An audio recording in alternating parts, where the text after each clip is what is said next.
A woman calls the police with a secret that's been buried for 2 years. She knows where a missing 13-year-old girl is. She knows who put her there. Detectives search the woods and find nothing. So she calls back, furious, telling them they didn't look hard enough. During the second search, the police chief flicks his cigar into the dirt, and it lands beside a human skull. This is the story of how a scorned woman's revenge became a murdered child's only path to justice. And if you love cold cases that finally get solved, hit subscribe, because sometimes justice doesn't knock once, it calls twice. March 8, 1997. A Saturday afternoon in rural Louisiana, just 3 miles from the Arkansas border.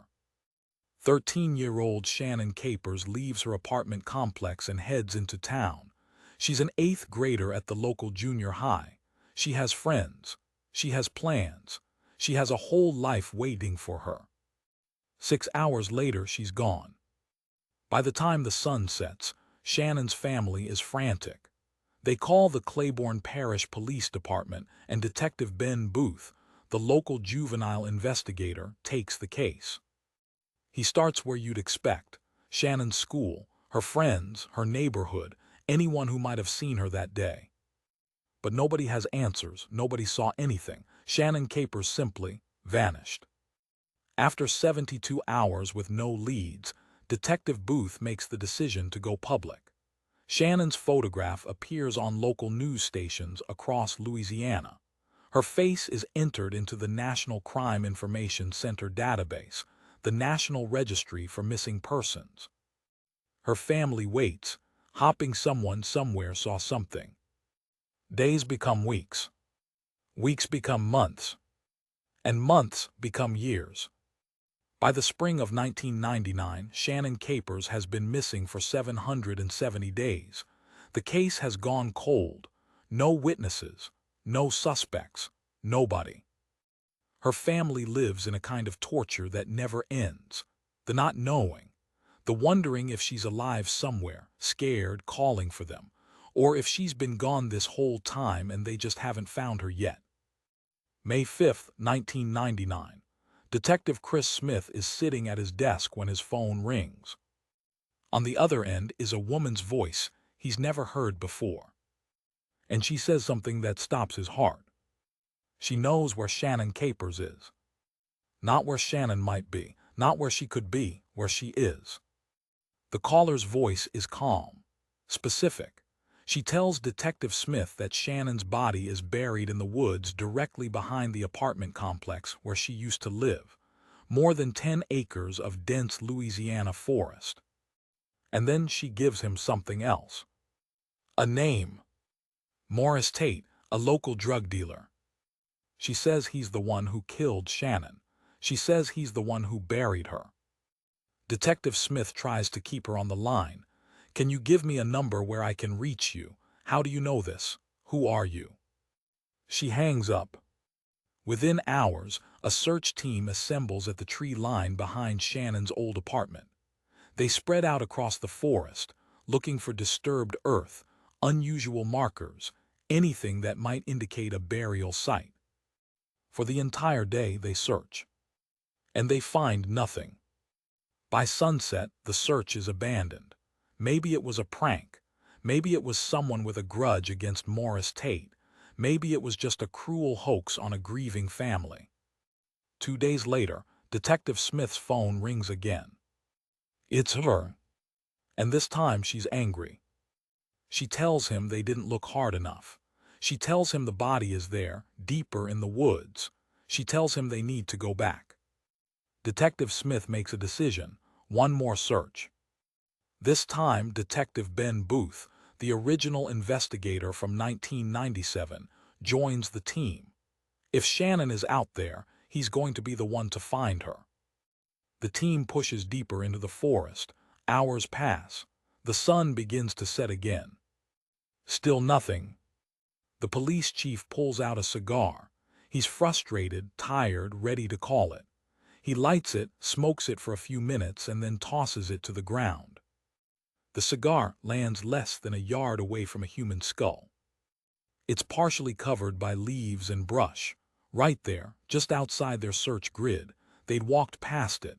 They'd almost missed it entirely. Detective Booth kneels down and carefully brushes away some of the debris.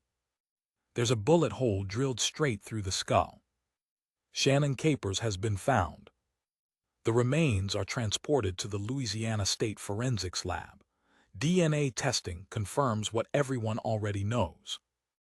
After 2 years in the ground, Shannon is finally going home. But now, her disappearance is officially a homicide. And detectives have one burning question. Who made those phone calls? Think about it. This anonymous woman knew exactly where Shannon was buried. She knew who killed her. She knew details that only someone close to the situation could possibly know. So who was she, and why did she wait 2 years to come forward? Detectives start building a profile. They need someone connected to Maurice Tate, someone who would have reason to know his secrets, and someone who had a reason to turn on him. They dig into Tate's past, his associates, his criminal record. And then they look at his romantic history. At the local hospital, investigators find medical records from a domestic violence incident. A young woman came in with a black eye and severe bruising. She told doctors her boyfriend, Maurice Tate, had beaten her.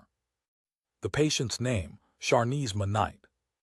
Detectives pull her current address, San Antonio, Texas. Within 48 hours, 2 Louisiana detectives are on a plane heading west. When they arrive at Manite's apartment, she opens the door and sees Louisiana police standing there with Texas officers behind them. She doesn't ask what they want. She already knows. 20-year-old Shannon Capers sits across from the detectives in an interview room. For several minutes she says nothing.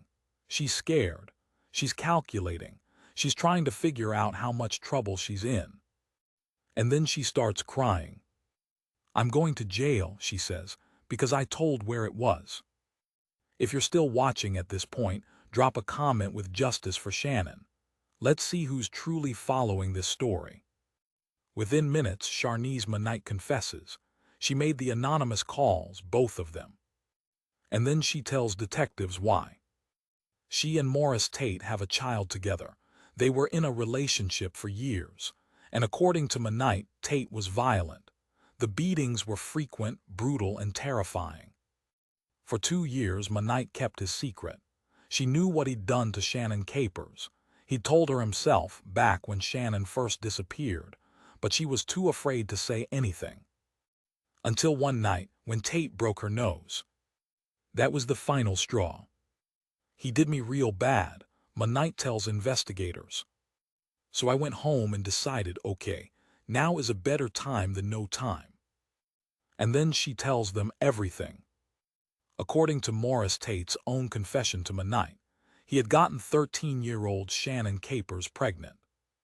A grown man, a child, pregnant. And Tate couldn't let anyone find out. Capers tells detectives that Tate took Shannon to the woods behind her apartment. He choked her, he shot her, and then he buried her in a hole he dug himself. The story matches the physical evidence perfectly. The bullet hole in Shannon's skull, the location of the body hidden in the forest behind her home. But there's a problem. In court, Shannon Capers will be painted as a scorned ex-girlfriend, a woman with an axe to grind. A jury might not believe her. The detectives need more than just her word. They need Maurice Tate. Maurice Tate is brought in for questioning. He's not some scared kid who's never dealt with police before. He's a street-level drug dealer with experience. He knows how the game is played. And he's careful. Tate admits he saw Shannon Capers on the day she disappeared. He says they met on a back road, not far from where her body was found.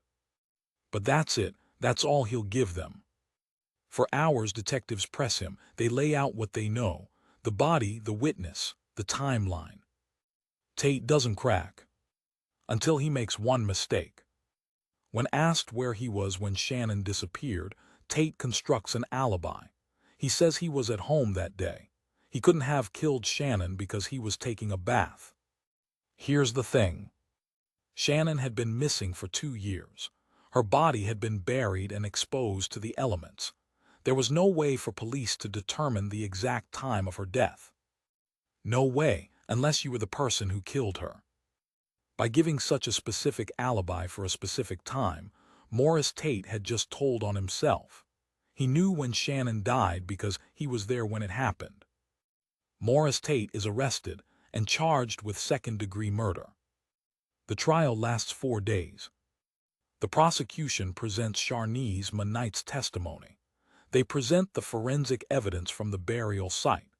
They present Tate's own words from the interrogation, his impossible alibi that only made sense if he knew exactly when Shannon died.